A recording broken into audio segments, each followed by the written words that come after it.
Trump double standard మాటలు మాట్లాడుతున్నాడు. కాంగ్రెస్కేమో యుద్ధం ముగించినట్టు చెప్పాడు, ఆ తర్వాత ఏమో తాట తీస్తామని బెదిరిస్తున్నాడు ఇరాన్ని. ఇది మీడియా.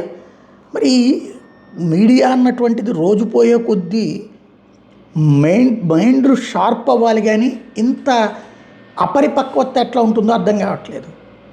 అక్కడ 2 నెలల్లోపు వాళ్ళ కాంగ్రెస్ అనుమతి తీసుకోవాలి యుద్ధం అయితే. అందుకని అది యుద్ధం అంటలేదు కదా.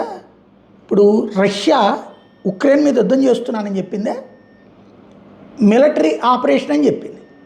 మనం పాకిస్తాన్ మీద చేసినప్పుడు యుద్ధం అని చెప్పామా?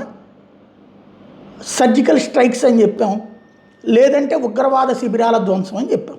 అట్లాగే చేస్తుంది అమెరికా. ఎందుకంటే కాంగ్రెస్ అనుమతి అవసరం ఉన్నది అప్పుడు, నెంబర్ 1. రెండవది, యుద్ధం ఆగిందే.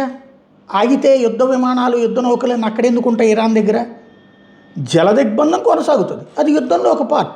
ఆర్థిక దిగ్బంధం కొనసాగుతుంది, అది యుద్ధంలో ఒక పార్ట్. అవన్నీ టెక్నికల్ పాయింట్స్.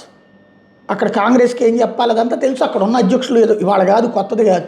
అమెరికా చరిత్రలో ఇట్లాంటి గేమ్స్ దశాబ్దాల తరబడి నడుస్తూనే ఉంటాయి. ఫైనల్గా అధ్యక్షుడి మాటే చెల్లుబాటు అవుతుంది. కొన్ని రోజులు ఇబ్బంది పెట్టగలుగుతారు ఆ కాంగ్రెస్ కానీ సెనెట్ కానీ వీళ్ళు, అంతే. ఇది చరిత్ర చెప్పిన సత్యం. అమెరికా న్యూస్ తెలిసినటువంటి వాళ్ళందరికీ అర్థమయ్యేటటువంటిది. ఇక్కడ కూర్చుని మన బ్రేకింగుల్లో అయ్యయ్యో ఏదో జరిగిపోతుందో రాసుకుంటే ప్రయోజనమే ఉంది.